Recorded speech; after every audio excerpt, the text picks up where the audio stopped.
레위기 강의 44번째 시간입니다.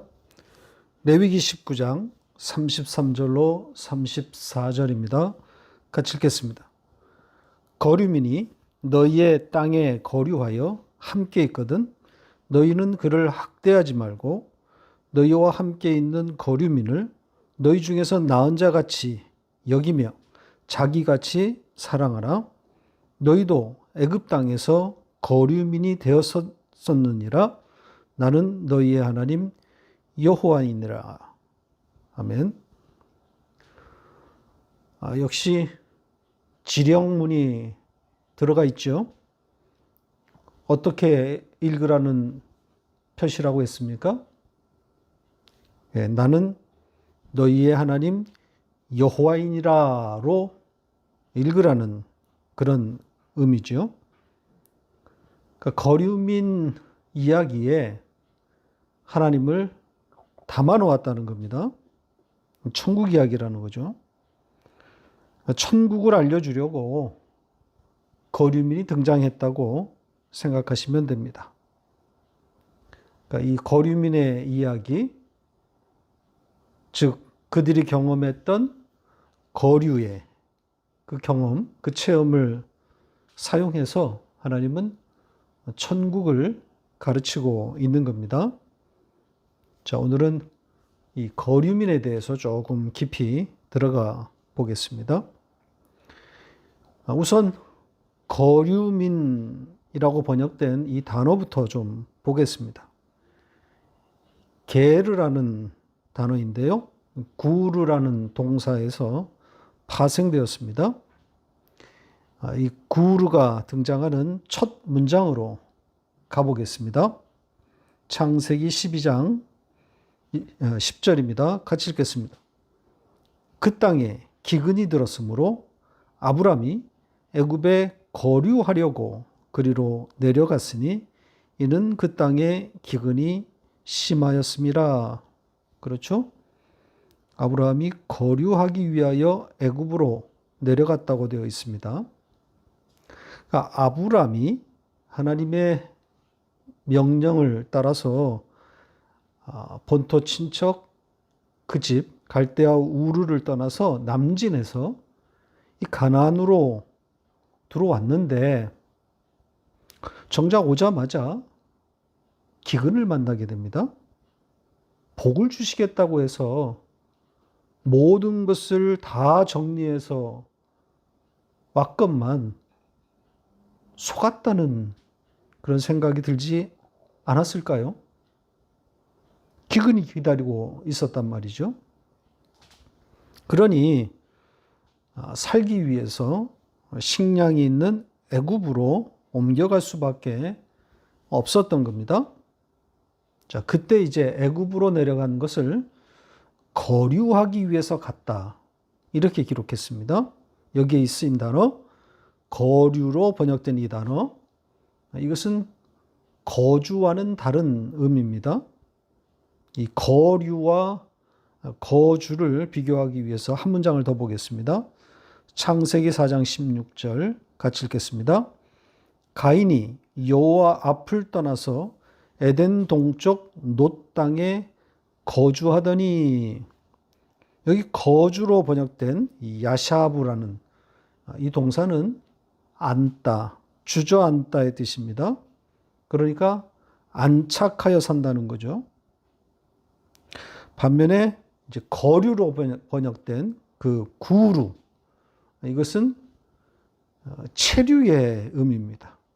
주저앉는다는 그런 의미가 아니라 언제든 떠날 수 있는 그런 상태로서의 거주를 말하는 거죠. 그러니까 임시로 머문다는 겁니다. 내 집이 아니라는 거예요. 애굽은 아브라함의 집이 아닌 거죠. 거류지일 뿐입니다. 임시 체류하는 곳입니다.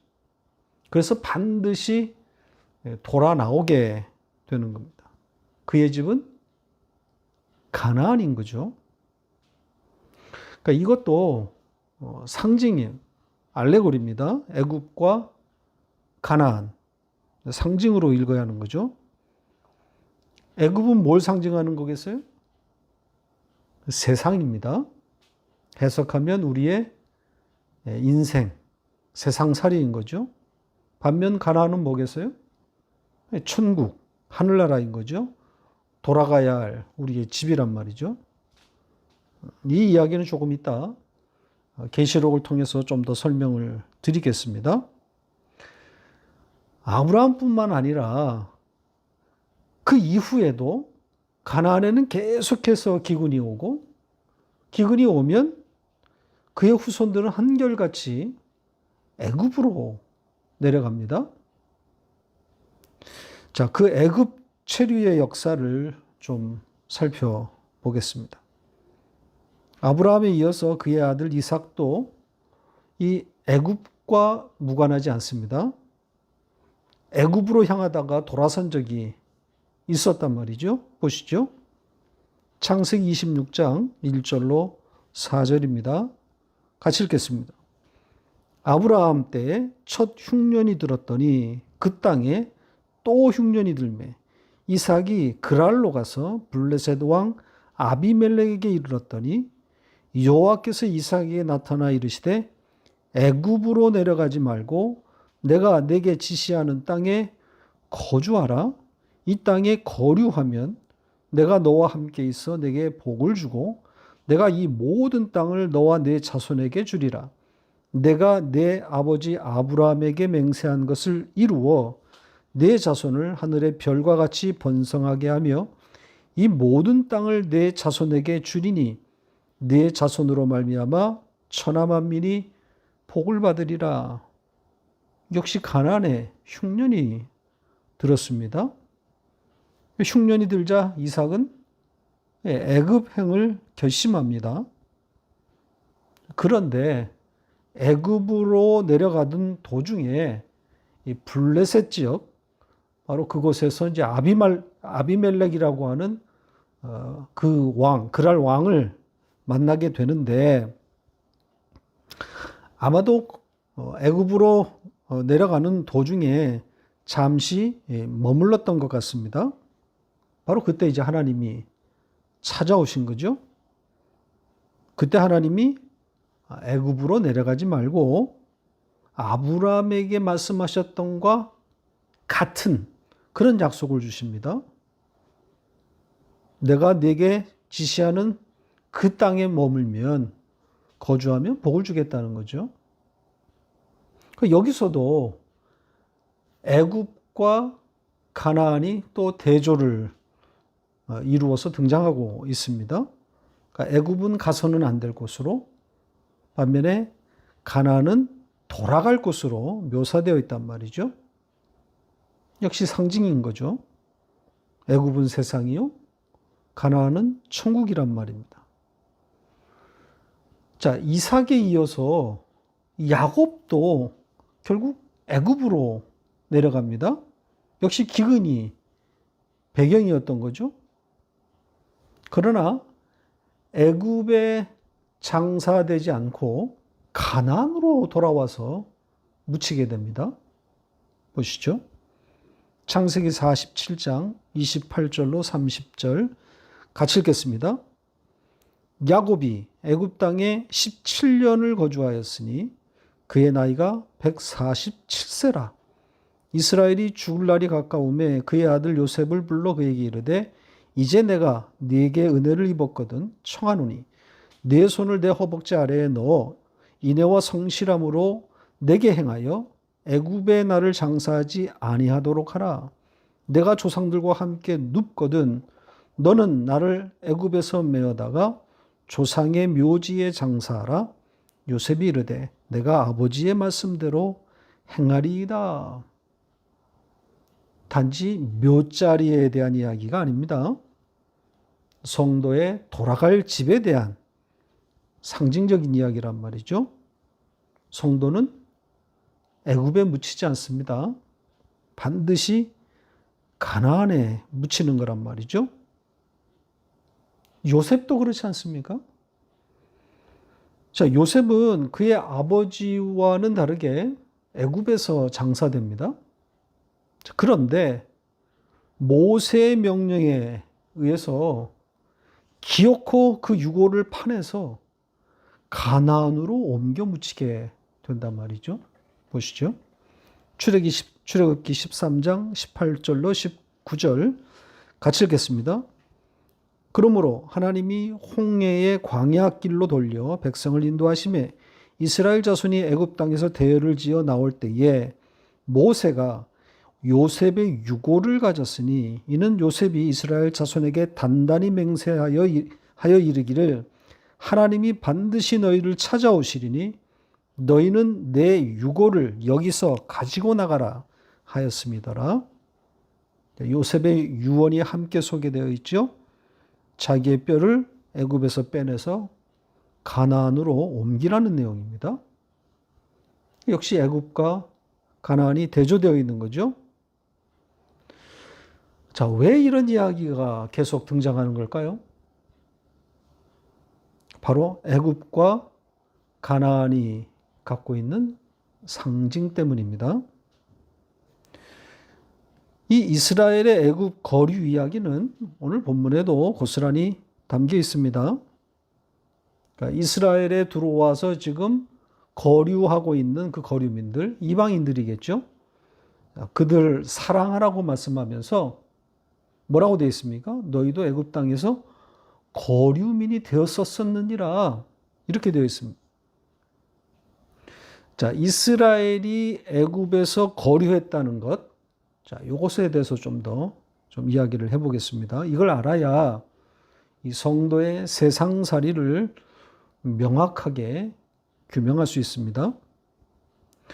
조금 전에 말씀드린 것처럼 아브라함이 하나님의 부르심을 따라서 가나안에 도착했는데 기근이 찾아왔단 말이죠. 그래서 애굽으로 내려간 거 아니겠습니까?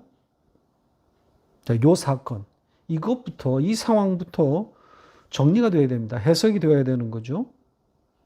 가나안이 천국을 상징한다고 할 때 이건 아주 이상한 그림이란 말입니다.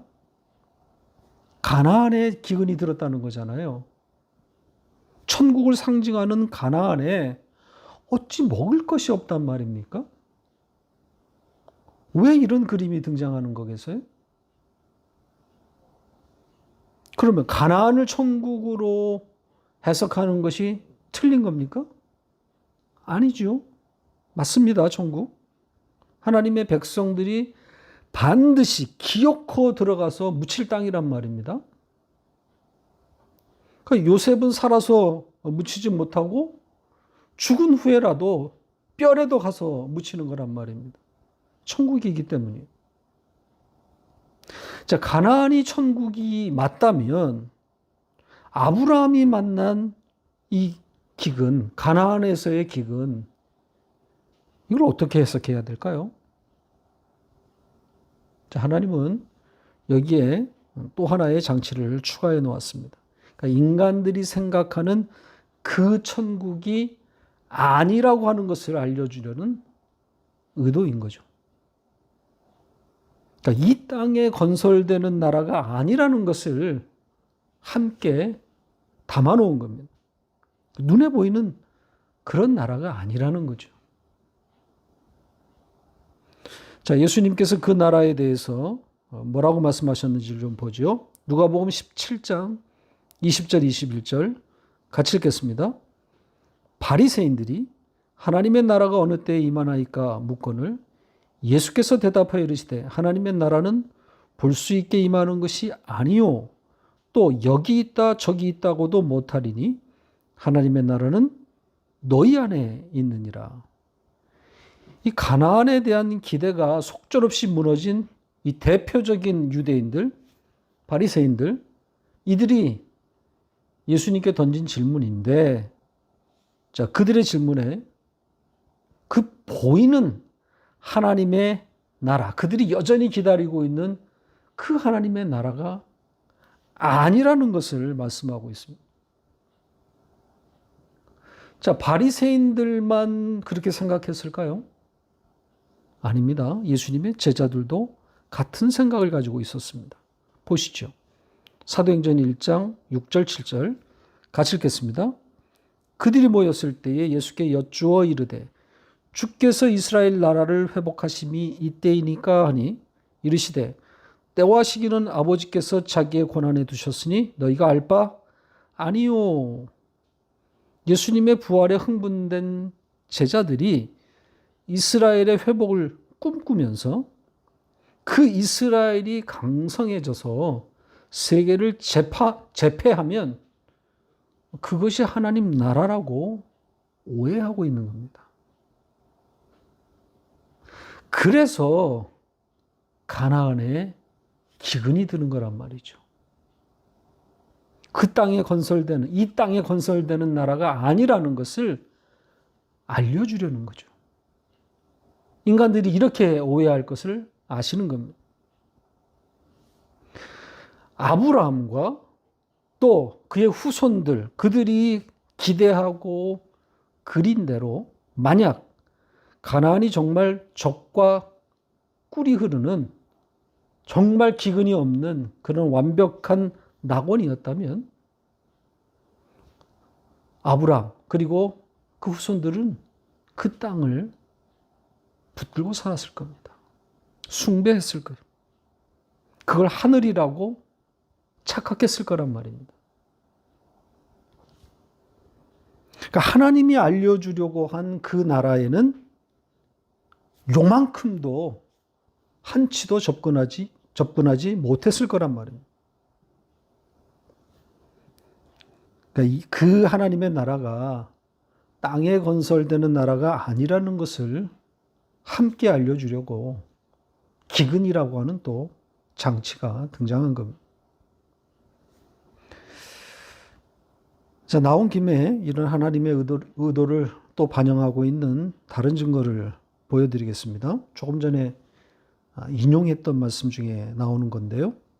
하나님이 이삭에게 가나안을 말씀하시는 내용 중에 아주 흥미로운 그런 내용이 들어 있습니다. 한번 보시죠. 자, 창세기 26장 2절로 4절 조금 전에 봤던 내용인데 같이 읽겠습니다. 여호와께서 이삭에게 나타나 이르시되 애굽으로 내려가지 말고 내가 네게 지시하는 땅에 거주하라. 이 땅에 거류하면 내가 너와 함께 있어 내게 복을 주고 내가 이 모든 땅을 너와 네 자손에게 주리라. 내가 내 아버지 아브라함에게 맹세한 것을 이루어 내 자손을 하늘의 별과 같이 번성하게 하며 이 모든 땅을 내 자손에게 주리니 네 자손으로 말미암아 천하 만민이 복을 받으리라. 좀 이상하지 않습니까? 지금 제가 표시한 것처럼 거주와 거류 이렇게 각각 다른 단어를 동시에 사용했단 말입니다. 다른 단어예요. 자, 가나안에서 지금 있는 것을 말하고 있는데 그러면 거주가 맞습니까? 거류가 맞습니까? 당연히 거주가 맞아야 되는 거죠. 그런데 이스라엘의 역사를 보면 거류가 오히려 맞는단 말이죠. 가나안에서 정착하지 못해요. 계속 옮겨 다니고 그리고 가나안 족속들을 다 쳐내지 못합니다. 완전한 정복이 아니란 말이죠. 그리고 이 땅을 분명히 다 주시겠다고 했는데 영원토록 차지해야 되는데 그렇게 됐습니까? 역사적으로? 아니잖아요. 그러니까 가나안의 기근이 오는 것과 같은 맥락의 이야기란 말이죠. 그러니까 가나안에서의 거주라고만 하면 거기가 진짜 천국인 줄로 착각하는 거예요. 그러니까 천국을 가르쳐주고 설명하기 위해서 이 가나안을 등장시킨 건데 인간은 거주하게 되면 거기가 곧 천국이라고 착각한단 말이에요. 그래서 하나님께서 거류라고 하는 단어를 동시에 사용하신 겁니다. 가나안에서도 체류라는 거죠. 임시거주라는 거예요. 다른 곳이 있다는 거죠. 진짜 천국이 따로 있다는 거예요. 그걸 보게 하시는 겁니다. 이 땅에서 건설되는 나라가 아니라는 거죠. 그래서 이렇게 가나안에서 이 기근과 또 거류, 이주가 반복되는 거란 말입니다. 이스라엘 그 땅에 주저앉으려고만 하면 하나님은 죄를 부리는 거죠. 한 곳에 정착하지 못하게 하는 겁니다. 거기 아니라는 거예요. 그러니까 이 땅을 붙들고 살지 못하도록 계속 흔들어 대시는. 왜요? 진짜 천국, 하늘을 보라는 거죠. 소망을 붙잡으라는, 하나님을 바라보라는 겁니다. 하나님 나라를 바르게 알려주려는 거죠. 자, 끝으로 이 애굽 땅 이야기를 좀 더 해 보겠습니다. 이스라엘의 이 애굽에서의 체류, 거류, 어떤 의미를 담고 있는지를 계시록을 가지고 좀 설명을 드리겠습니다.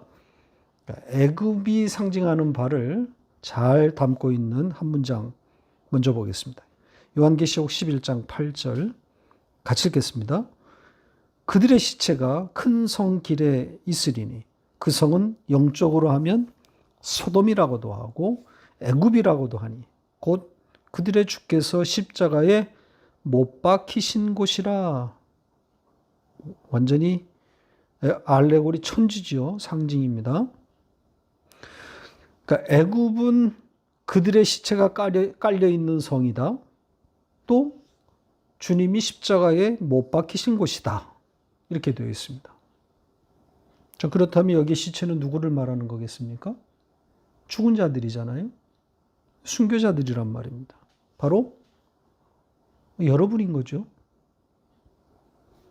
여러분들의 운명을 말하는 거고 세상살이를 말하는 거예요. 따라서 이 애굽은 무엇, 어디를 상징하는 거겠어요? 세상이란 말이죠. 조금 해석을 가하면 여러분들의 세상살이입니다. 인생이란 말이에요. 그 세상을 소돔이라고도 하고 애굽이라고도 부르고 있습니다. 상징인 거죠. 그러니까 아브라함이 애굽으로 들어가는 것은 뭘 상징하는 거겠어요? 성도의 세상살이를 고스란히 담고 있는 겁니다. 그래서 거류예요. 체류란 말입니다. 또 거주, 주저앉는 게 아니란 말이에요. 자, 이 성도의 세상살이, 이것을 또 잘 말하고 있는, 담고 있는 요한계시록 12장, 그 다음 장으로 가보겠습니다. 이 말씀도 여러분들에게 많이 소개해드린 말씀입니다. 12장 13절로 17절 같이 읽겠습니다.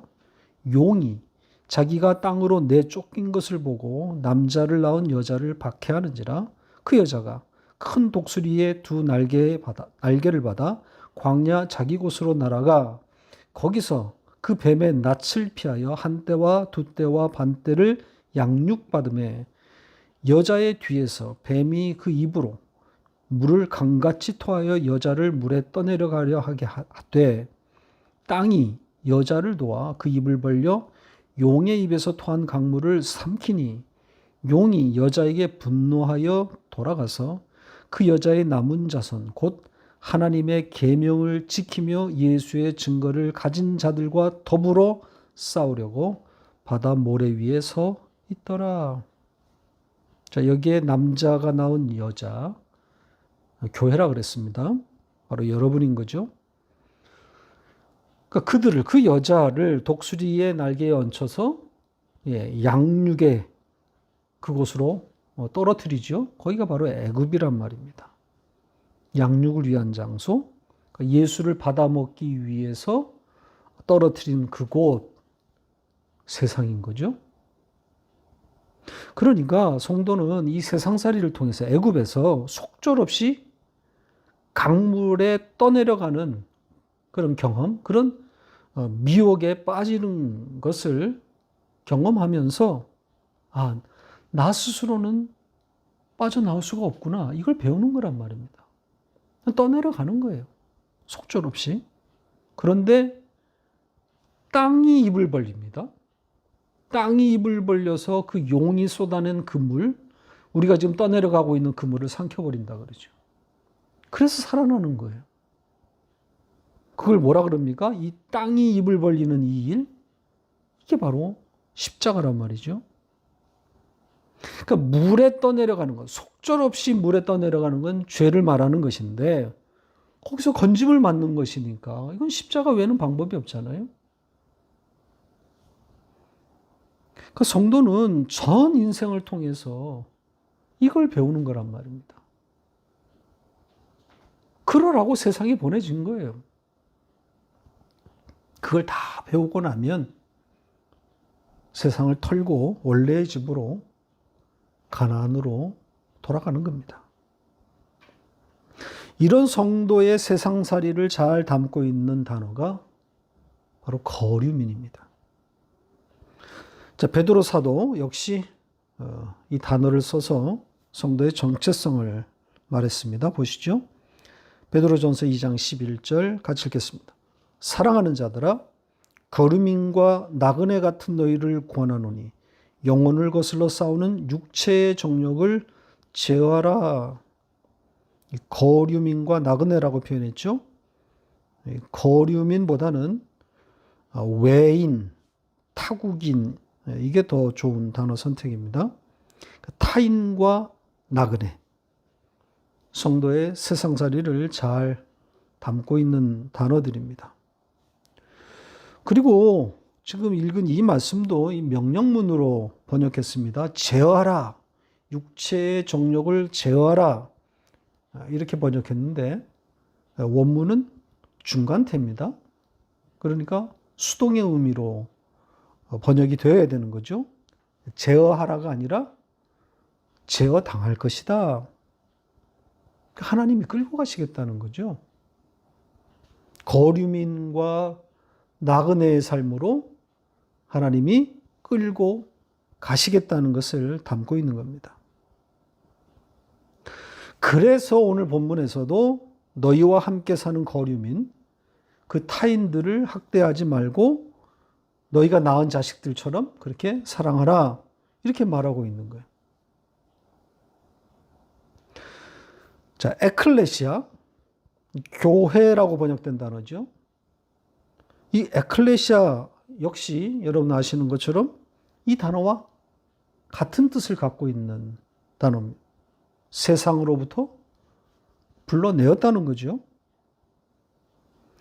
그러니까 교회는, 즉 성도 여러분은 세상에서 타인과 나그네로 살아갈 운명임을 고스란히 담고 있는 단어가 바로 이 에클레시아입니다.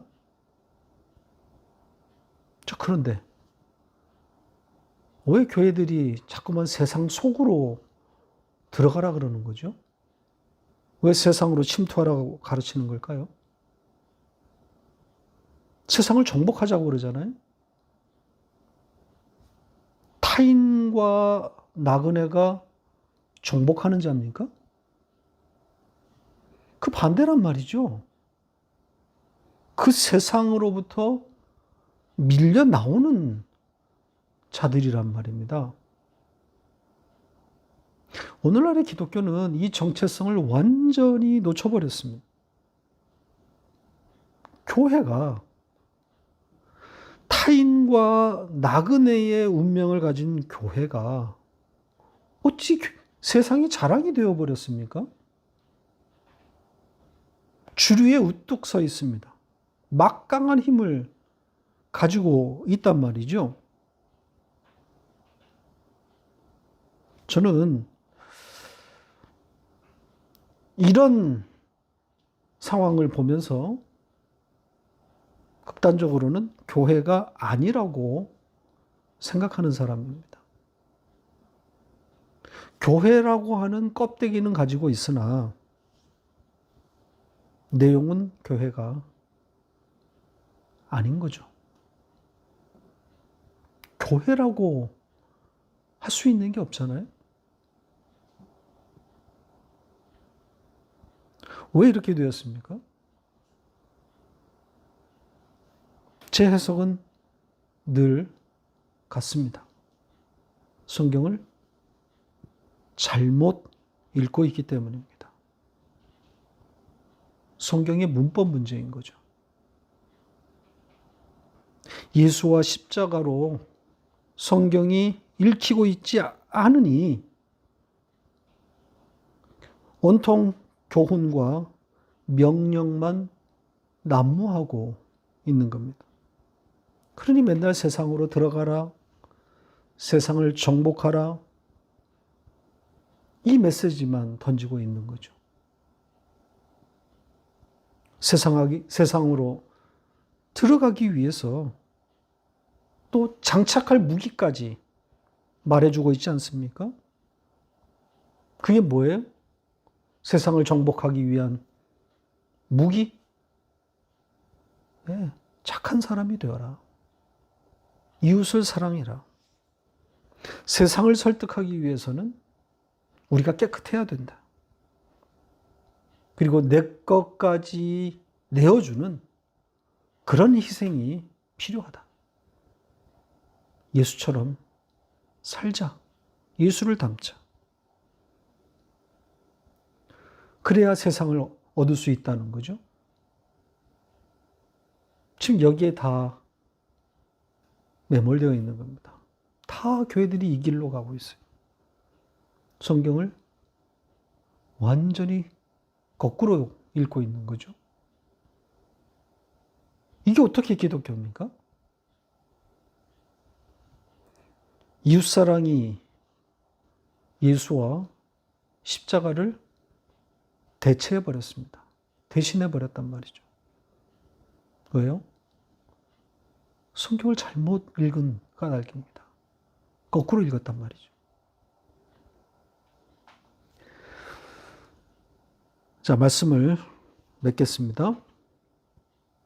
이 거대한 흐름, 이 잘못된 기독교의 잘못된 흐름, 그 한 복판에 우리가 서 있습니다. 복판이라고 했지만 그 복판은 중심이라는 의미가 아니라 거기에 깔려 고사 위기에 처해 있다는 의미로 말씀드린 겁니다. 마치 마른 날에 산에 올라가 방주를 짓고 있었던 노아의 모습인 거죠. 소수의 그의 가족 외에는 모두가 실성한 노인으로 취급했을 거란 말이죠. 그 차가운 시선 가운데 오로지 주신 말씀에 기대어서 매일 산에 오르내렸던 그 시간들, 그것이 바로 성도의 세상살이입니다. 애굽인 거죠. 우리가 말하는 양육인 겁니다. 예수를 받아먹는 거죠. 이 에클레시아의 사람이 갖게 되는 이 정체성, 교회의 정체성을 고스란히 담고 있는 주님의 말씀으로 오늘 설교를 마치겠습니다. 요한복음 17장 14절입니다. 같이 읽겠습니다. 내가 아버지의 말씀을 그들에게 주었사오매 세상이 그들을 미워하였사오니 이는 내가 세상에 속하지 아니함 같이 그들도 세상에 속하지 아니함으로 인함이니이다. 에클레시아, 세상으로부터 나오는 사람들입니다.